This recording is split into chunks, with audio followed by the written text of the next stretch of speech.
What's going on, everybody? Welcome to another episode of Trucking News. Thanks for tuning in. If you missed the last one, go back one video and watch it before you see this. But let's get into it.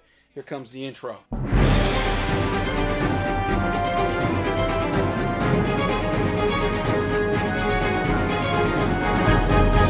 Alright, I got the tablet out and it's time to give you your trucking news. So first off, this one's from Truckers News. It's from a news website.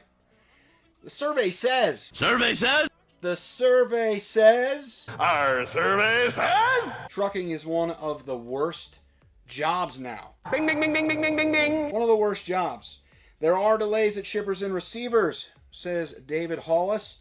Bad directions, bad weather, bad traffic, bad drivers, bad food, bad roads, and on and on. You couldn't be more right?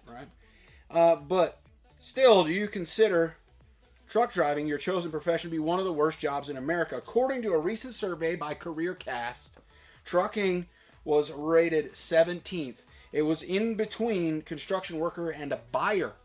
17th of the worst jobs. So not number one worst job, which was a truck driver or a taxi driver. But trucking is 17th. 17th. Now, the survey also found being a truck driver was worse than being a brick mason, a welder, a food server, waiter, waitress. That one came in at 24th.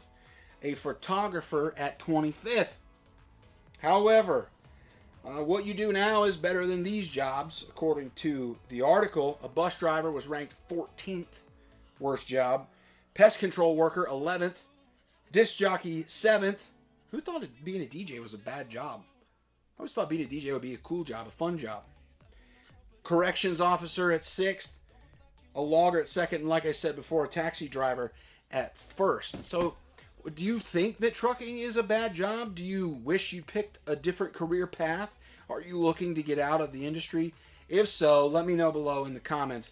I'm interested to see what you have to say. So, this episode of the Trucking News, this edition of the Trucking News that you like, that you laugh at, that you love, that you get informed by, this one is brought to you by J. Clampett Investments, your home for all fictitious investments, period. They have no website, they have no phone number, but there is a t-shirt available.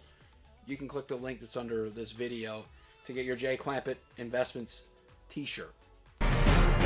Now, on to freight rates. Freight rates have been talked about by numerous different channels, mine included, and there's tons of articles. Everybody says they think they know what's going on with freight. No one really knows. But according to freightwaves.com, you can go over there and check the story out, link in the description. Freight brokers are calling the market bottom and look for spring tightening. Now down here it says, for freight brokers, the story of the first quarter of 2019 was one of relatively normal volumes, loose capacity, and margins that widened even as brokers bid aggressively on contract freight and undercut asset-based carriers. I think that that's true, because any freight that anybody's got from a broker recently has paid next to nothing. So they are definitely undercutting people and pushing that stuff into the spot market. According to Jamie Teets, CEO of the Chicago-based brokerage Transportation One, volumes are up, capacity is abundant, and capacity is up more than volumes. So meaning there's more trucks than there is freight. So how can you say that volumes are up if they're not? I don't understand. Either way, here's the thing. I don't think anybody really predicted this year what was going to go on with freight. The freight rates now, at this point in the year, are nowhere near where they were. They're about 40 cents per mile less, according to FreightWaves and Sonar, and any research that I've seen from DAT or anyone else. And that bump that's supposed to come in the next month or so, that normally comes every summer, is not going to put the rates anywhere near where they were last year. So hold on to your boots, tighten your wallets, and get ready for a rough ride this summer. All right, now into a more somber, sad story. A driver died when material slipped off of his trailer while unloading, according to truckersnews.com, who got the story from the Winston-Salem Journal.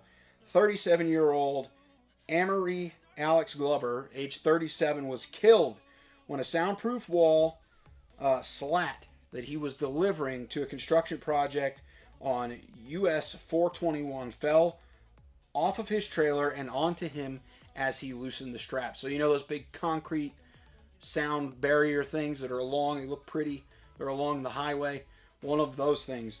The incident occurred at 9:20 a.m. and the local Office of Occupational Safe and Health Administration is also reviewing the fatal incident. So OSHA's involved. He was driving for Creekside Transport. Now, this is a very sad story, and hopefully you guys send thoughts and prayers to this man's family, because I'm sure there was people that were relying on him, or at least people that thought of him dearly. But this brings to raise a question: what are we doing to help others in the industry? I know that a lot of you are familiar with the St. Christopher Foundation, and if you're not, the St. Christopher Fund is something that you should really look into. I'm sure that I can put a link in the description, so please go check it out. It goes to help families of people who are hurt on the job or have medical conditions, things like that. So go and check it out and do your best to donate. Now, another topic for you folks looking to get into leasing, lease drivers, or those of you that watch me that are currently leasing at Traveloco, the company that I call home. We got some big news. Right now, you're getting 80% of the line haul, but that number is about to rise. Eddie, the owner of Traveloco, has made it his commitment to get those lease drivers to 85%. 85% of the line haul. Now, that is a big jump. 5% on a $5,000 week gross, or gross week, excuse me, would translate to roughly about $1,000 into the driver's pocket extra per month with that 5% increase. Now, in order to qualify for the 5% increase, there are some weekly minimums of gross and things that you have to meet, but look into it. I'm going to put a video on the Traveloco channel. I'll link it in the description below, or put it in one of the comments below to put out some more of the details, but that's pretty exciting. You know, given the fact that Traveloco runs off the spot market and the fact that the owner of the company realizes that those rates are nowhere near where they were last year, to make those adjustments and take money out of his pocket in order to give it back to the driver, that is a huge thing. That is a huge thing in this industry, where you have most companies trying to take more and more from the driver, especially the independent contractor, the lease purchase guy, or the company driver. Owner-operators, you have a little bit more negotiating power because, I mean, the truck is already financed in your name and you can take it and go wherever you want. But a lease purchase driver getting 85%, tell me any other company you would know of that does that. Now, on to Peterbilt Watch. That's right, ladies and gentlemen. Another update, Peterbilt Watch 2019.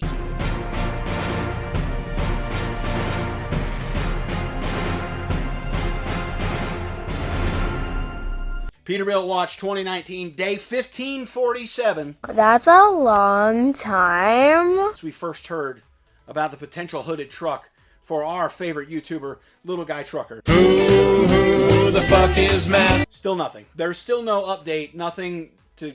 there's nothing. That big pipe of dreams that things were coming... They were coming down. They were coming down that pipe. The truck, it was in the pipe, and it was really coming down. And now there isn't even a trickle. There's nothing in the pipe. The pipe's actually empty. You could probably see through the pipe. Regardless, day 1547, Peterbilt Watch 2019. No Peterbilt. That does it for trucking news today. If you guys have any suggestions, something you'd like to see in the trucking news, put a comment down below. Make sure you like and share the video, subscribe, ring the bell, do the things that you're supposed to do. I do the things that I'm supposed to do as I create the content to give it to you so that you can laugh and have a good time at other people's expense, especially little guys. Either way, you do your part and I'll do mine. Everybody stay safe. We'll talk to you guys later. Peace.